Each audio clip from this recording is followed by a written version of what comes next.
ایک دن گزرا، 2 دن گزرے، بڑا پریشان. اس کے کسی دوست نے پوچھا بھائی کیا بات ہے یار، آپ 3-4 دنوں سے میں دیکھ رہا ہوں کبھی آپ کو اتنا اداس نہیں دیکھا، تو آج آپ اتنے اداس کیوں نظر آ رہے ہیں؟ 3-4 دنوں سے میں دیکھ رہا ہوں. تو میں نے تنگ آ کے آپ سے پوچھا ہے کہ آپ اتنے اداس نظر کیوں آ رہے ہیں؟ تو اس نے اس دوست سے بولا بھائی کیا بتاؤں آپ کو، میں میری جو ہیرے کی انگوٹھی تھی نا، جو میں آپ سے کہتا تھا کہ یہ میری بڑی قیمتی ہے، ایسے ایسے ماجرا ہوا ہے. میں باہر بھول گیا تھا ٹیبل پہ کمرے میں، تو جب میں اندر گیا ہوں انگوٹھی اٹھانے، تو سامنے کیا دیکھتا ہوں کہ ایک چوہا ٹیبل پہ بیٹھا ہوا ہے. اس نے ہیرے کی انگوٹھی منہ میں ڈالی ہے اٹھا کے، اور وہ پیٹ میں نکل لیا. تو میں نے کافی اس کو تلاش کیا ادھر ادھر، لیکن وہ نظر نہیں آیا. اب میں کیا کروں؟ خیر اس کے دوست نے مشورہ دیا کہ فلاں فلاں ایک شکاری ہے، بہت تجربہ ہے اس کا، تو اس سے مشورہ لیتے ہیں وہ کیا کہتا ہے. تو ناظرین وہ دونوں اس کے پاس گئے، اس کو سارا اپنا ماجرا، ساری کہانی سنائی کہ یہ مسئلہ ہوا ہے ہمارے ساتھ. خیر وہ شکاری آیا، اس نے بولا کوئی مسئلہ نہیں، میں کوشش کروں گا کہ آپ کو وہ چوہا بھی پکڑ دوں اور پیٹ چاک کر کے ہیرے کی انگوٹھی بھی میں آپ کو نکال دوں، تو میں اتنا معاوضہ لوں گا. اگر میں کامیاب ہو گیا، شکاری نے کہا کہ اگر میں کامیاب ہو گیا تو بھائی میں اتنا معاوضہ لوں گا آپ سے، کیونکہ آپ کی ہیرے کی انگوٹھی بہت قیمتی ہے، تو میری یہ شرط ہے میں اتنا معاوضہ لوں گا. وہ مان گئے، انہوں نے کہا ٹھیک ہے ہم دے دیں گے معاوضہ. شکاری آیا، اس نے سب سے پہلے اس سے یہ پوچھا کہ کہاں پڑی ہوئی تھی وہ انگوٹھی. انہوں نے بتایا، ساری لوکیشن بتائی کہ یہاں پڑی ہوئی تھی.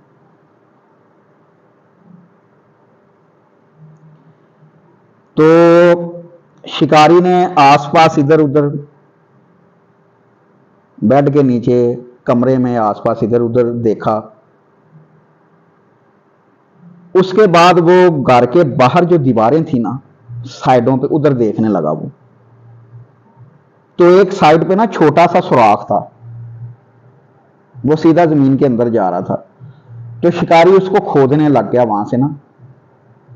شکاری کو پتا تھا کہ یہ چوہے کی بل ہے. یہ آہستہ آہستہ اس کو کھودنا شروع کر دیا شکاری نے. کھودتا گیا کھودتا گیا کھودتا گیا، نیچے کیا دیکھتا ہے کہ بہت بڑا نا، انہوں نے ایک اپنا چوہوں نے گھر سا بنایا ہوا تھا بہت بڑا. کافی سارے چوہے اس میں جمع ہوئے تھے، اپنے گھر میں آرام فرما رہے تھے. تو سب چوہوں کو اس نے دیکھا. تو ایک چوہا تھا نا ناظرین، وہ ایک سائڈ پہ اونچی جگہ پہ ایسے نا بیٹھا ہوا، سب چوہوں کو دیکھ رہا، ایسے بیٹھا ہوا، چوہے اس کی طرف دیکھ رہے ہیں، اور وہ ایک سائڈ پہ نا اونچی جگہ پہ ایسے بیٹھ کے وہ سب چوہوں کو دیکھ رہا ہے، اور وہ چوہے اس کی طرف دیکھ رہے ہیں. وہ سائڈ پہ ماشاءاللہ اکیلا ہی بیٹھا ہوا ہے. وہ اس کو دوسرے چوہے اچھے ہی نہیں لگ رہے. خود وہ اونچی جگہ پہ بیٹھا ہوا ہے، نیچے دوسرے چوہے بیٹھے ہوئے آرام کر رہے ہیں، وہ دیکھ رہے ہیں اس کے ڈرامے بازی میں. تو شکاری نے ادھر ادھر نظر ماری، وہ جو اکیلا چوہا تھا نا اس کو شکاری نے پکڑ لیا. پکڑ کے وہ سائڈ پہ لے گئے،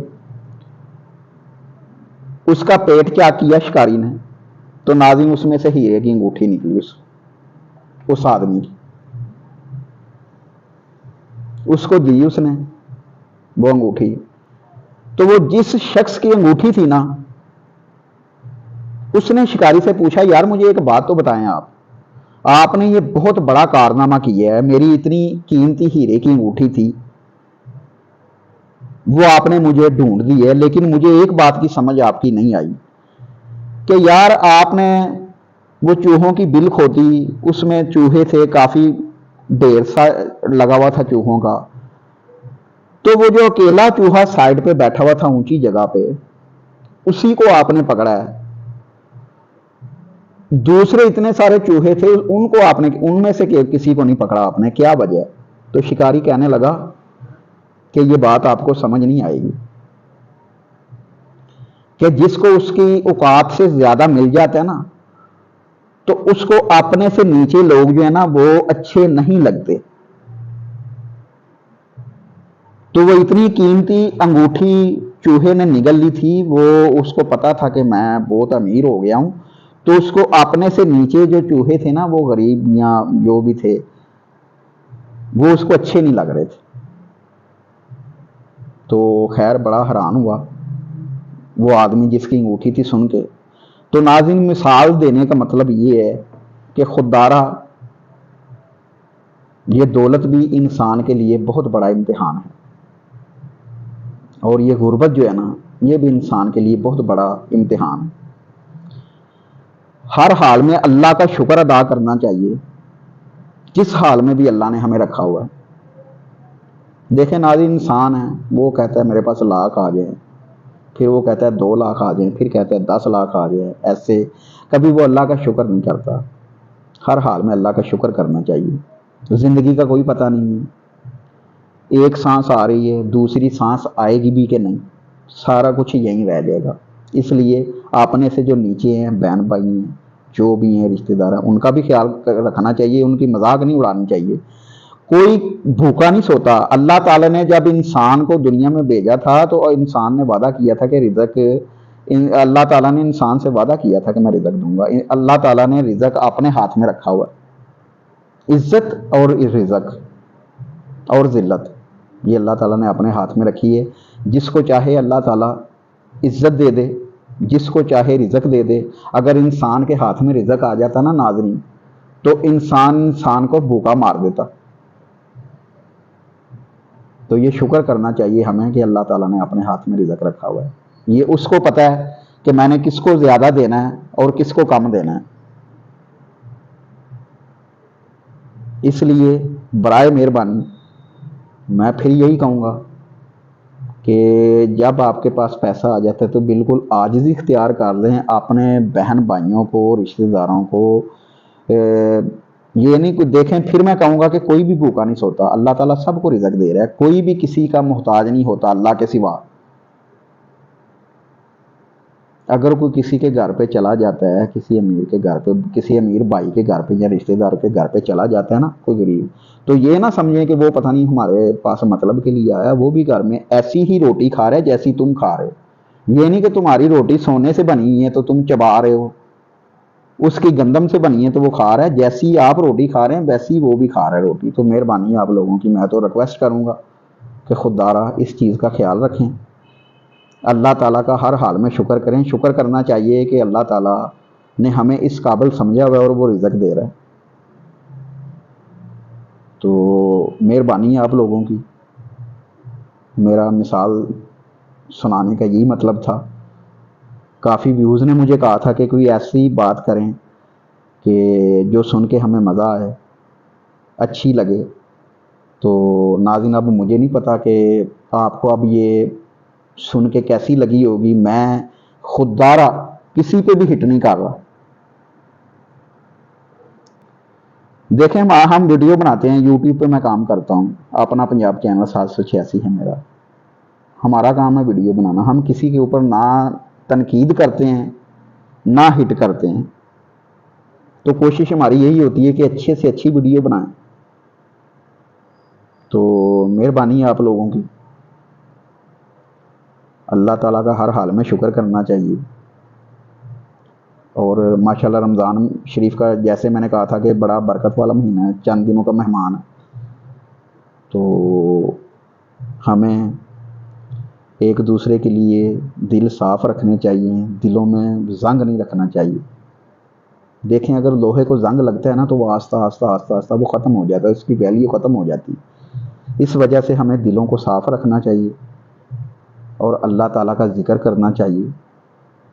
زندگی کا کوئی پتہ نہیں ہے، چند دن کی سانسیں ہیں. یہ آئندہ کس کو نصیب ہوتے ہیں روزے.